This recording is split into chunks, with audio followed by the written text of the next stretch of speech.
Hello বন্ধুরা, welcome back to দীপসার ছোট্ট জগৎ। আশা করি তোমরা সবাই ভালো আছো, আমরাও খুব ভালো আছি। আরও একটা নতুন ভিডিও নিয়ে তোমাদের সামনে হাজির হলাম।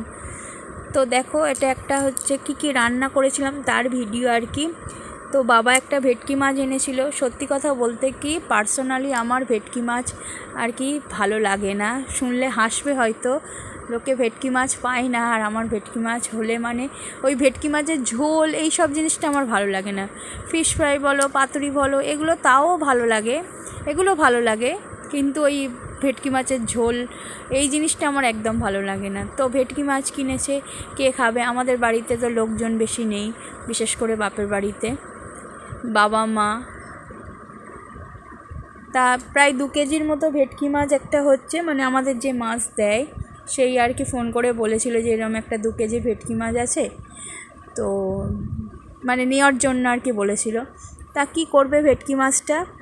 তো তারপরে বলা হলো যে হচ্ছে আমি যেহেতু খাই না, ওরা দুজনে কত খাবে, তো সেই জন্য হচ্ছে ভেটকি মাছের হচ্ছে তোমার মানে ফিশ ফ্রাইয়ের জন্যই ফিলে কেটেছিল একটা সাইড, আর একটা সাইডে বললো হচ্ছে ভেটকি মাছের পাতুরি হবে, তার আর কি পিসগুলো ওরাই কেটে দিয়েছে, মানে ফিশ ফ্রাইয়ের পিস আর আর কি পাতুরির পিস।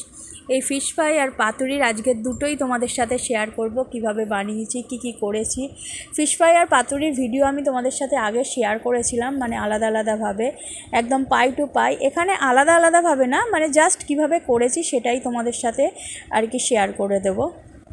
তখন কি পরিমাণে কি দিয়েছি না দিয়েছি সব ক্লিয়ারভাবে আগের মানে ভিডিও যারা দেখতে চাও দেখে নেবে। পুরনো বন্ধু হয়তো তারা দেখেছো। এটা জাস্ট কি করেছি সেটাই তোমাদের সাথে শেয়ার করলাম। ভেটকি মাছটা নিয়ে, একটা 2 কেজির ভেটকি মাছ নিয়ে কি করেছি। তো এখানে দেখলে প্রথমেই হচ্ছে ভেটকি মাছের ফিলে ছিল। ভেটকি মাছের ফিলেগুলোকে প্রথমে তোমার হচ্ছে ভালো করে নুন, লেবু আর গোলমরিচ মাখিয়ে রেখেছিলাম।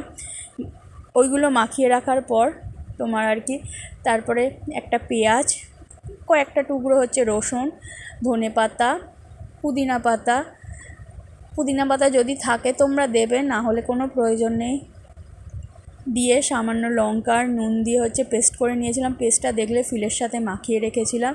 তো এইভাবে মাখিয়ে 1 ঘন্টা রেখে দেওয়ার পর এইদিকে দেখো নুন বলছি, 2টো ডিম আর কি ফাটিয়ে নিয়েছি। 2টো ডিমে কিন্তু হয়নি, 3টে ডিম লেগেছিলো, তো পরে আরেকটা ডিম ফাটিয়েছিলাম। তো এখানে দেখতে পাচ্ছ 2টো ডিম ফাটানো রয়েছে। 10টা ফিলের জন্য 3টে ডিম লেগেছিলো। তো ডিমেও সামান্য পরিমাণ নুন আর গোলমরিচ গুঁড়ো দিয়ে দিয়েছিলাম। তো সেটাকে ভালো করে ব্যাটারটাকে তৈরি করে নিয়ে এবার হচ্ছে ওই যে মাখানোটা ছিল দেখো, তাতে ওই ডিমের গোলাটা সামান্য পরিমাণ দেবো, খুব বেশি না, অল্প একটু দেবো। দিয়ে এরপর দেখো ওর মধ্যে ওই যে ফিলেগুলো যেটা মাখানো ছিল আর কি, ওই ধনেপাতা, তোমার পুদিনা পাতা, ওই পেস্টটা আর কি যেটা মিক্সিতে বানিয়েছিলাম, সেই পেস্টটা দিয়ে 1 ঘন্টা মাখিয়ে রেখেছিলাম। ওই পেস্টটার মধ্যেই সামান্য পরিমাণ আর কি ডিমের ব্যাটারটা দিয়ে দেবো। দিয়ে এরপর হচ্ছে ওতে সামান্য পরিমাণ কর্নফ্লাওয়ার দিয়ে দেবো। কর্নফ্লাওয়ার দিয়ে ভালো করে মাখিয়ে নেবো। যদি তোমাদের কর্নফ্লাওয়ার না থাকে, যে কর্নফ্লাওয়ার সামান্য পরিমাণ লাগে, বেশি লাগে না, কর্নফ্লাওয়ার যদি বাড়িতে থাকে কর্নফ্লাওয়ার দিয়ে মাখবে। না হলে হচ্ছে কর্নফ্লাওয়ার যদি না থাকে তো ময়দা দিয়ে মাখলেও কোনো অসুবিধা নেই। আমি আগে যখন করেছিলাম তখন আমার কর্নফ্লাওয়ার ছিল না, তখন ময়দা দিয়ে করেছিলাম, একই রকম টেস্ট হয়, কোনো এমন কিছু হেরফের হয় না। তো তোমরা যারা দেখতে চাও পুরো আর কি কীভাবে প্রসেসে করেছি সেটা আগে আমার ভিডিও দেওয়া আছে, তাতে দেখে নেবে। এই দেখো কর্নফ্লাওয়ার দিয়ে দিচ্ছি, দিয়ে ভালো করে আবার মাখিয়ে নেব ফিলেগুলোকে। সামান্য পরিমাণ কর্নফ্লাওয়ার লেগেছে, বেশি পরিমাণ লাগেনি। তো ওই ভিডিওগুলোতে খুব সুন্দরভাবে ক্লিয়ারভাবে কত কী পরিমাণে দিয়েছি না দিয়েছি এটা একটা থরলি বলে যাচ্ছি, কিভাবে কি করেছি প্রসেসটা। জাস্ট তোমরা ওখানে ভালো করে যদি দেখতে চাও দেখে নেবে, আমার পুরনো ভিডিওতে দেওয়া আছে। তো ভালো করে কর্নফ্লাওয়ারটা মেখে নিচ্ছি।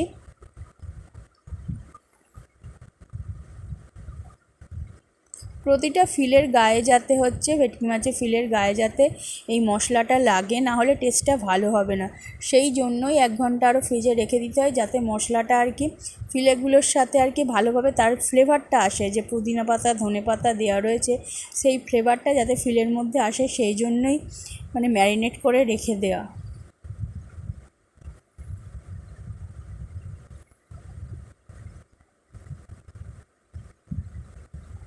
তো প্রতিটা পিস ভালো করে আর কি কর্নফ্লাওয়ারগুলো মাখিয়ে নিতে হবে।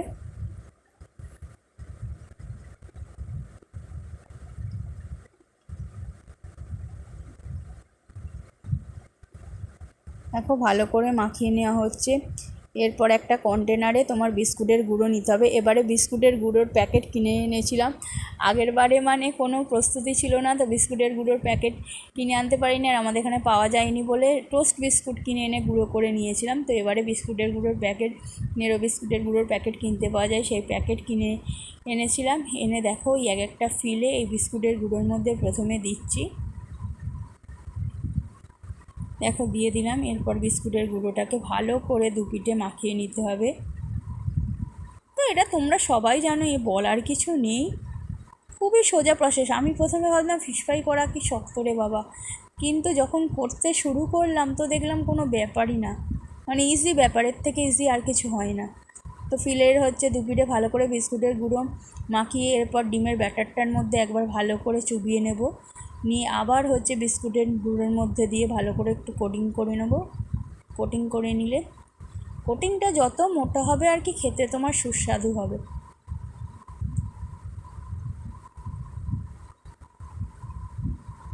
দেখো কোটিংটাকে ভালো করে নিচ্ছি। তোমরা যদি মনে করো আরও একবার ডিমের গোলার মধ্যে দিয়ে কোটিং করতে পারো, তো আমি আর করলাম না, এই একবারই, মানে একবার হচ্ছে বিস্কুটের গুঁড়ো মাখিয়ে ডিমের কোটিংয়ে দিয়ে আবার হচ্ছে কোটিং করে নিয়েছি। দুবার আর কি কোটিং করলে ভালো হয়, সুন্দর হয় জিনিসটা। তো এটা আমি দুবারই কোটিং করেছি।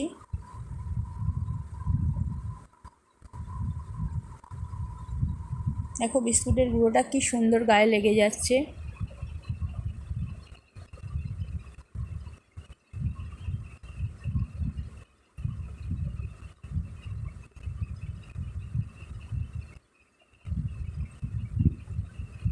এইভাবে আমার 10টা ফিলে ছিল, 10টা ফিলে আমি হচ্ছে এইভাবে ফিশ ফ্রাই করে নিয়েছিলাম।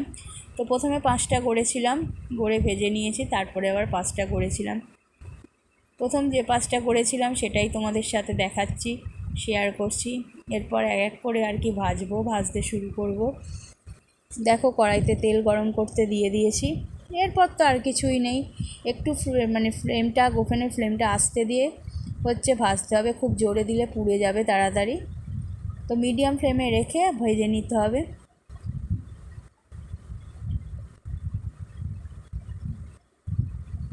তো এই ভাজা হয়ে গেলে, এক পিঠ ভাজা হয়ে গেলে উল্টে দিয়ে অন্য পিঠ ভেজে নিতে হবে।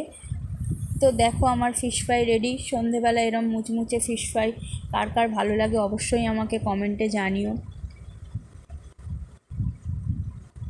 তো এটা গেল হচ্ছে ফিশ ফ্রাইয়ের পার্ট। এবার বলেছিলাম ভেটকির পাতুরি, বাকি অংশটা কি করব, ভেটকির পাতুরি বানিয়েছিলাম। তো এই দেখো ভেটকির পাতুরির জন্য হচ্ছে সাদা সর্ষে, কালো সর্ষে, এই দেখো কালো সর্ষে মিক্সির জারে একেবারেই নিয়ে নিয়েছি, আর জায়গা করিনি। পারলে তোমরা যদি আরও ভিজিয়ে রাখতে পারো জলেতে আরও ভালো হয়। আমার মানে ভিজিয়ে আনার সময় ছিল না বলে ওই জন্য আমি তাড়াহুড়ো করে করছিলাম, সেই জন্য আর ভেজাইনি। তোমরা পারলে কালো সর্ষে, সাদা সর্ষে ভিজিয়ে রাখতে পারো, কারণ অনেক সময় তো অনেক ডাস্ট থাকে এর মধ্যে।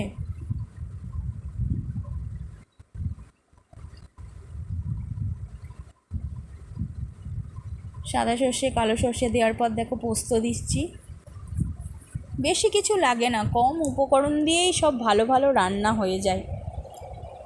মানে আগে রান্না করতে ভয় লাগতো, যখন রান্নাবান্না পারতাম না, এমনিও এখনও খুব ভালো রান্নাবান্না পারি না, কিন্তু তখন ভাবতাম কিভাবে রান্না করব, বিয়ের আগে তো সেভাবে রান্নাবান্না করিই নি কখনো। তো এখন দেখি মানে ভালো ভালো রান্না খুব অল্প উপকরণেই সব হয়ে যাচ্ছে। তো 2 রকম সর্ষের পর পোস্ত দিলাম। এরপর নুনটা মনে করে দেবে, যদি না নুন দাও হচ্ছে তেতো হয়ে যাবে পেস্টটা, যেহেতু সর্ষে দেওয়া আছে, কালো সর্ষে দিলে জানোই তেতো হয়। এরপর কাঁচা লঙ্কা দিয়ে দিলাম। আমি যেহেতু দীপশা খাবে বলে ঝালটা কমে দিয়েছি, তোমরা যদি কেউ ঝাল বেশি খাও লঙ্কা বেশি দেবে। তো আমার পেস্ট হয়ে গেছে দেখো।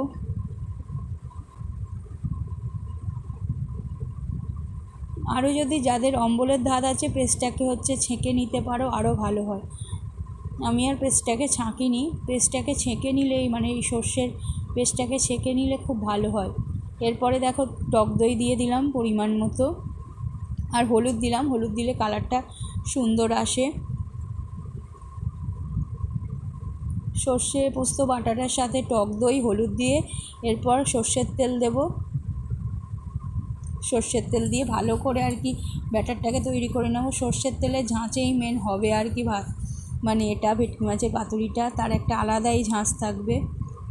এরপরে দেখো ফিলেগুলো, এগুলো ভেটকি মাছের ফিলেই বলছি, ভেটকি মাছের পিসগুলোকে আর কি, পাতুরির পিসগুলোকে তো প্রথমে হচ্ছে তোমার নুন লেবু দিয়ে মাখিয়ে রেখে দিয়েছিলাম খানিকক্ষণ, আধ ঘন্টার মতো।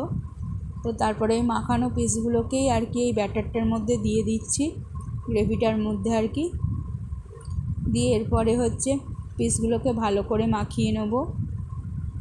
মাখিয়ে খানিকক্ষণ রেখে দেবো, 15-20 মিনিটের মতো।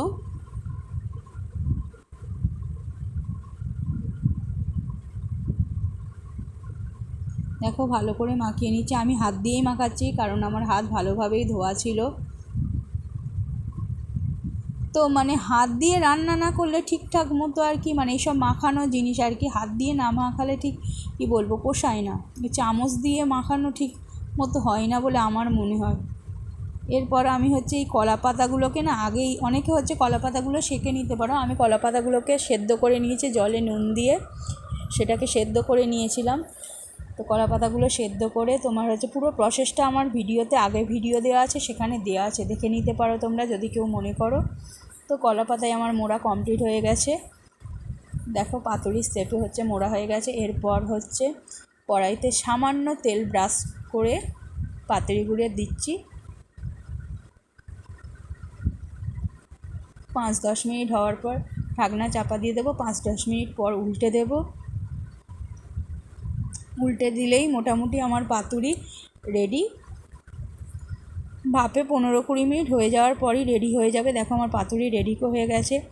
আশা করি ভিডিওটা তোমাদের ভালো লাগবে, যদি ভালো লেগে থাকে অবশ্যই চ্যানেলটাকে সাবস্ক্রাইব করো, লাইক শেয়ার কমেন্ট করো, বেশি বেশি করে হচ্ছে দেখো আর পুরনো ভিডিও দেখো। Thank you.